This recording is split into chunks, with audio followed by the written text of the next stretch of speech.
नमस्ते दोस्तों, आपका स्वागत है हमारे चैनल पर। आज हम बात करेंगे एक ऐसे पैसिव इनकम सोर्स के बारे में, जो आपको हर महीने या साल में पैसा कमाकर दे सकता है, बिना किसी एक्स्ट्रा एफर्ट्स के। हाँ दोस्तों, हम बात कर रहे हैं डिविडेंड इनकम की। इस वीडियो में आपको डिविडेंड क्या होता है, इसका फ़ायदा क्या है और आपके लिए 10 डिविडेंड स्टॉक्स बताऊँगा जिसमें आप इन्वेस्ट कर सकते हैं। तो वीडियो को एंड तक ज़रूर देखना, क्योंकि ये इन्फॉर्मेशन आपके लिए बहुत फ़ायदेमंद हो सकती है। दोस्तों, पहले समझते हैं डिविडेंड इनकम क्या होता है। जब आप किसी कंपनी के शेयर्स खरीदते हो, तो आप उस कंपनी के शेयर होल्डर बन जाते हो। जब वो कंपनी प्रॉफिट कमाती है, तो उस प्रॉफिट का एक हिस्सा शेयर होल्डर्स को डिस्ट्रीब्यूट किया जाता है एज ए डिविडेंड। यानी आपको प्रॉफिट का एक पार्ट मिलता है बिना कुछ करे। बस शेयर्स को होल्ड करके आप रेगुलर बेसिस पे पैसे भी इनकम कमा सकते हो। वीडियो में आगे बढ़ने से पहले मैं 4 टर्म्स को एक्सप्लेन कर रहा हूँ, जो हमारे को काफ़ी हेल्पफुल रहेगी आगे वीडियो में जब मैं इनको यूज़ करूँगा। डिविडेंड यील्ड, ये परसेंटेज के फॉर्म में होता है, जो बताता है कि कंपनी अपनी स्टॉक प्राइस के मुकाबले कितना डिविडेंड देती है। जनरली 3 से 5% डिविडेंड यील्ड अच्छा माना जाता है, लेकिन हाई ग्रोथ स्टॉक्स के लिए थोड़ा लो भी एक्सेप्टेबल रहता है। सेकंड जो है पे आउट रेशो, इससे आप समझ सकते हो कि कंपनी अपनी इनकम का कितना हिस्सा डिविडेंड देने में यूज़ करती है। अगर पे आउट रेशो 40 से 60% के बीच में है, तो सस्टेनेबल माना जाता है। थर्ड, डिविडेंड ग्रोथ रेट, ये बताता है कि कंपनी का डिविडेंड टाइम के साथ कैसे बढ़ता है। कंपनी जो कंसिस्टेंट डिविडेंड ग्रोथ दिखाती है, उसमें इन्वेस्ट करना एक सेफ ऑप्शन हो सकता है। चलिए तो गाइस, बात करते हैं हम स्टॉक्स की। जो सबसे पहला जो हमारा स्टॉक्स रहने वाला है, वो है टीसीएस लिमिटेड। और अगर हम इसकी मार्केट कैप देखें, तो जो 15,000 करोड़ रहने वाली है, और प्रॉफिट टू अर्न रेशियो इसका 32.5% है, जो कि बेहतरीन है। और इसके लास्ट 1 ईयर के हाई और लो को देखें तो 3300 पे हमने इसको कवर किया था, और 4592 अभी करंट प्राइस है, जो कि ऑल टाइम हाई है। और डिविडेंड यील्ड 1.29% का है, जो कि फैंटेस्टिक है। आइए तो अभी इस बैलेंस शीट देख लेते हैं। तो अगर अब हम इसके कॉर्पोरेट एक्शंस में जाकर डिविडेंड देखें, तो जैसा कि अब हम देख पा रहे हैं कि इसने लास्ट ईयर 2024 में 4 बार डिविडेंड दिया है, और 2023 में इसने लगभग 5 बार डिविडेंड दिया है, और 2022 में भी इसने 4 बार, 3 बार, अराउंड एवरेज इसकी 3 या 4 बार डिविडेंड देने की रही है, जो कि अच्छी बात है। और अगर हम इसका सी ए जी आर देखें, तो सी ए जी आर आप देख सकते हैं इसका 12%, 5%, 3% और लास्ट ईयर का 19% अराउंड, जो कि अब इसका बढ़ने वाला है। जो इसका जो सी जी आर है, अभी बढ़ेगा। और जैसे कि आप देख पा रहे हैं कि इसका अराउंड 20% का सी जी आर है। चलिए तो बात करते हैं अगले स्टॉक की, मारुति सुजुकी इंडिया लिमिटेड। इसका मार्केट कैपिटल लगभग 4 लाख करोड़ का रहने वाला है, और stocks profit to earn ratio देखे तो 27.2% का रहने वाला है, और डिविडेंड यील्ड देखे तो 0.98% का है, जो कि कम है as compare to other stocks. अगर हम इसकी बैलेंस शीट चेक करें, तो इसको हम देखते हैं इसका डिविडेंड। तो इसने हर साल एक ही बार डिविडेंड दिया है, और वो भी अच्छा खासा डिविडेंड दिया है। जैसे कि आप देख सकते हैं कि 2024 में इसने 125 का डिविडेंड दिया है, 2023 में 90 का, 2022 में 60 का, 2021 में 45 का। एज कंपेयर टू डिविडेंड देने में कम किया है, पर लेकिन डिविडेंड जो दिया है, वो भर भर के दिया है।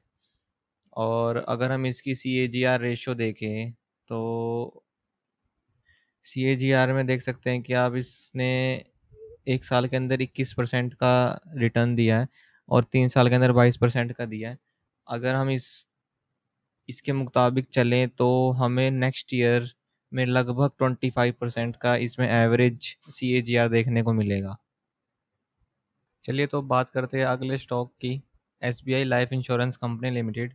इसका जो मार्केट कैपिटल रहने वाला है, वो 1,87,000 करोड़ का रहने वाला है, और इसका जो प्रॉफिट टू अर्न रेशो देखें तो 92.3% का है। और अगर हम इसका डिविडेंड यील्ड देखें, तो 0.14% का है, जो काफ़ी कम है एज़ कम्पेयर टू अदर्स। और अगर हम इसका लो और हाई देखें जो एनुअल है, तो इसने काफ़ी अच्छा रनर अप लिया है आफ्टर 1200 से। और अब ये करंट प्राइस इसका अराउंड 1870 चल रहा है, ऑल टाइम हाई पे ही है ये भी अपना। और अगर हम इसकी बैलेंस शीट चेक करें तो अगर हम इसकी बैलेंस शीट चेक करें तो इसने लास्ट टाइम जो डिविडेंड दिया है 2024 में दिया है, मार्च के अंदर, और 2023 में दिया है मार्च में, और 2022 में दिया है। पर लेकिन डिविडेंड जो दिया है वो काफ़ी कम दिया है, पर लेकिन दे जरूर रहा है। ये आपको फाइनेंशियल ईयर्स में एक बार डिविडेंड जरूर देगा। और अब हम बात करें इसके CAGR की, तो देख सकते हैं कि एक साल के अंदर इसने 45% का रिटर्न दिया, जो कि बेहतरीन है, बेहतरीन। और कंसिस्टेंट अगर 3 साल का देखें तो 15% का रिटर्न है।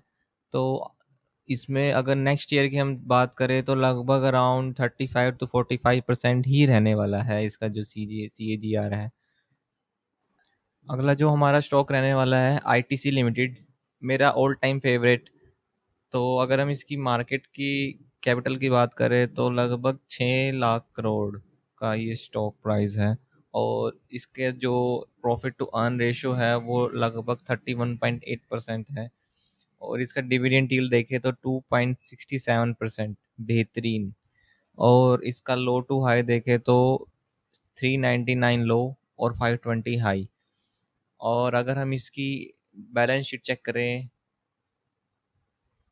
तो डिविडेंड हम देख सकते हैं कि 2024 में इसने 2 बार ही हमारे को डिविडेंड दिया है। और 2023 में भी इसने हमें 3 बार लगभग डिविडेंड दे चुका है ये। और 2022 में भी इसने 2 बार दिया है। डिविडेंड देने के मामले में काफ़ी अच्छा स्टॉक है ये। और अगर हम इसकी CAGR की बात करें तो CAGR भी हम देख सकते हैं कि 16% की CAGR है लास्ट 1 ईयर की, और थर्ड 3 ईयर की 29% है। और अब मेरे हिसाब से ये स्टॉक लगभग 20% रिटर्न देगा नेक्स्ट ईयर पे। चलिए तो बात करते हैं नेक्स्ट स्टॉक्स की।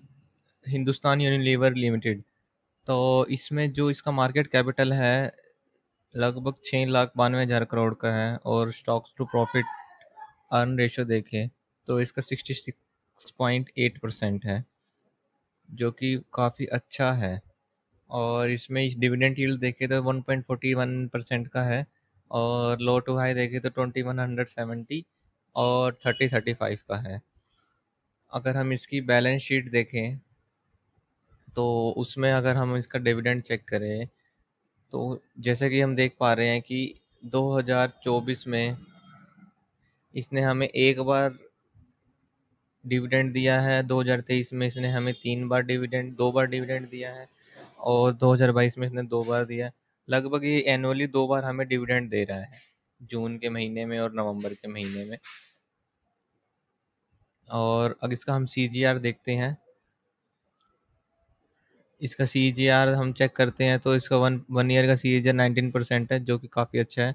और 3 ईयर का 2% है, और 5 ईयर का 8% है। लगभग एवरेज इसकी हर ईयर 20% ही है।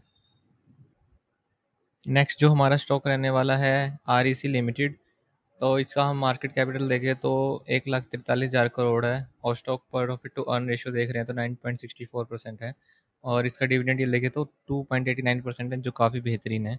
अगर हम इसकी बैलेंस शीट की बात करें तो हम इसकी बैलेंस शीट में इसका डिविडेंड देख सकते हैं कि 2024 में इसने 3 बार डिविडेंड दिया है, मार्च, जून और अगस्त के महीने में। और 2023 में भी इसने 4 बार डिविडेंड दिया है, जो कि काफ़ी अच्छी बात है। और अगर हम इसकी CAGR रिपोर्ट देखें तो इसमें हमें देखने को मिल रहा है कि 1 ईयर में इसने 105% का CAGR है, और 3 ईयर में इसका 69% का CAGR। काफ़ी बेहतरीन है, बेहतरीन CAGR है इसका। अगला स्टॉक जो हमारा रहने वाला है कोयल इंडिया लिमिटेड, तो अगर हम इसका मार्केट कैपिटल चेक करें तो लगभग 3 लाख करोड़ का है। और profit to earn ratio check करें तो 8.56% का है। और डिविडेंड यील्ड देखें तो 5.03%, काफ़ी अच्छा डिविडेंड यील्ड है। अगर हम इसकी बैलेंस शीट चेक करें तो कॉर्पोरेट एक्शन में जाके डिविडेंड देख रहे हैं तो इसका लगभग बार इसने साल में हमें डिविडेंड दिया और 2023 में भी इसने हमें 3 बार डिविडेंड दे रखा है और 2022 में भी इसने हमें 3 बार डिविडेंड दिया। अगला जो हमारा स्टॉक रहने वाला है एंजल वन लिमिटेड। ये भी काफ़ी अच्छा स्टॉक है। अगर इसके हम मार्केट कैपिटल की बात करें तो 22,905 करोड़ का मार्केट कैपिटल है और प्रॉफिट टू अर्न रेशियो की बात करें तो 19.1 का है और डिविडेंड यील्ड देखें तो 1.36 है, जो अच्छा है।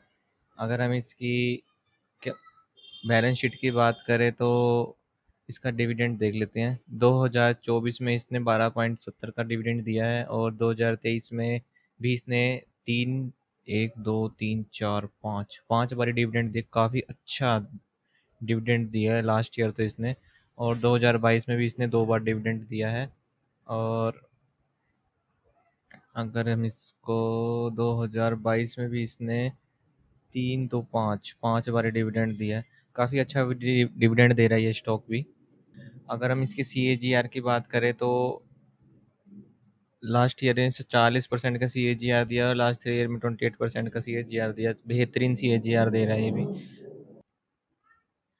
अगला जो स्टॉक हमारा रहने वाला है L T mind tree limited. ये भी काफ़ी अच्छा स्टॉक है। इसकी मार्केट कैपिटल 1,81,000 करोड़ रहने वाली है और स्टॉक्स का प्रॉफिट टू अर्न रेशियो देखे तो 39.7% है और इसका डिविडेंड यील्ड देखे तो 1.03% है। और इसका हम बैलेंस शीट अगर बैलेंस शीट चेक करें तो इसने जो हमें डिविडेंड दिया है वो हमें 2024 में एक बार दिया है और 2023 में इसने हमें 3 बार दिया है और 2022 में एक बार और 2021 में एक बार। मतलब ये अल्टरनेटिव ईयर्स पे हमें 3 बार और एक बार के डिविडेंड दे रहा है, जो काफ़ी अच्छा है। अगर हम इसकी सी ए जी आर की बात करें तो देख सकते हैं कि एक साल में इसने हमें 18% का सी ए जी आर दिया है और लास्ट के 5 ईयर में तो इसने हमें 33% का सी ए जी आर दिया है। काफ़ी बेहतरीन है। अगला जो हमारा स्टॉक रहने वाला है H C L technologies limited. इसका हम मार्केट कैपिटल देखें तो लगभग 4 लाख करोड़ का है और प्रॉफिट टू अर्न रेशियो देखें तो 29.5% का है और डिविडेंड यील्ड देखें तो 22.95% का है। काफ़ी अच्छा डिविडेंड यील्ड है। और इसका हम हाई और लो देखें तो 1200 का लो है और 1800 का हाई है। ऑल टाइम हाई पे चल रहा है अभी भी ये। इसकी हम बैलेंस शीट देखते हैं तो इसकी बैलेंस शीट में हमें डिविडेंड देखें तो इसका 2024 में इसने 3 बार हमें डिविडेंड दिया है और 2023 में भी इसने हमें लगभग 4 बार डिविडेंड दिया है। डिविडेंड भी काफ़ी अच्छा दे रहा है annually. C A ji are इसकी लगभग 41% रही है लास्ट ईयर की और लास्ट 5 ईयर्स की 28% है। तो देखा जाए तो बहुत अच्छी सी ए जी आर दे रहा है ये। अगला जो हमारा स्टॉक रहने वाला है कैनरा बैंक। कैनरा बैंक भी काफ़ी अच्छा स्टॉक है। एज पी एस स्टॉक है ये। तो इसका जो मार्केट कैपिटल है वो लगभग 98,000 करोड़ का है और प्रॉफिट टू अर्न रेशियो देखो तो 6.26% है और डिविडेंड यील्ड देखे तो 2.95% है। इसकी अगर हम बैलेंस शीट चेक करें तो हमें इसका डिविडेंड देखने को मिल रहा है। हर साल ये हमें डिविडेंड दे रहा है लगभग लास्ट 3 ईयर्स तो पिछले 3 साल से तो हमें दे ही रहा है। उससे पहले इसने 2017 में दिया था। बीच में काफ़ी P S U stocks down चले गए थे तो जिस वजह से इनका ये डिविडेंड नहीं दे पा रहे थे। तो अगर इसका हम सी ए जी आर देखें तो लगभग लास्ट ईयर का सी ए जी आर तो इसका 48% है और लास्ट 3 ईयर्स का 51% है। काफ़ी अच्छा सी ए जी आर दे रहे हैं। ये थे वो कुछ बेहतरीन स्टॉक जो हम कंसिडर कर सकते हैं। बाकी आपने अपने हिसाब से अपनी राय बनाकर इसमें स्टॉक्स में इन्वेस्ट करना है। मेरे मेरे राय के हिसाब से कुछ नहीं करना है। ये आपका अपना पर्सनल डिसीजन होगा कि आप किस स्टॉक में कैसा इन्वेस्ट करते हैं और कैसे पैसे इनकम जनरेट करते हैं। Thank you.